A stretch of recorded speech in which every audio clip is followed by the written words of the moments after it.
அதாவது பார்த்தீங்க அப்புட்ன்னா, லைஃப்ல வந்து நம்ம வந்து யாரையா பார்த்து வந்து நம்ம வந்து ஒரு இன்ஃப்ளூயன்ட் காம்ப்ளெக்ஸ் வந்து எப்பயுமே வந்து வச்சுக்கணும். அது வந்து ரொம்ப ஒரு தப்பான விஷயம். அது வந்து எல்லாத்துக்குமே வந்து ஒரு யூனிக்கான விஷயம் இருக்கு.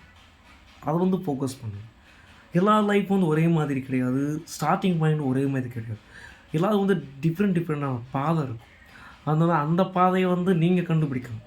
அத விட்டு இன்னொருத்தவங்க பாதைய பார்த்து, நமக்கு வந்து அது கிடைக்கலையே, நமக்கு வந்து அது வரலையே அப்படின்லாம் இருக்கக்கூடாது. உங்களுக்கு என்ன விஷயம் பிடிக்குது, அத வந்து எத நோக்கி உங்களோட கவனம் செலுத்தப்படுதுன்றத நீங்க கண்டுபிடிங்க. அதில நீங்க ஃபோக்கஸ் பண்ணீங்க அப்புட்ன்னா, நிச்சயமா நீங்க அத வந்து சக்சஸ்ஃபுல்லா ஆவீங்க. ஸோ அதுக்கு வந்து தேவை வந்து டெடிகேஷன் அந்த ஹார்ட் ஒர்க் தான். ஸோ வந்து இங்க வாங்க, வந்து எல்லாத்தையும் கத்துக்கங்க. கத்துக்கிட்டு அப்புறம் வந்து முன்னேறதுக்கான முயற்சிய பண்ணுங்க.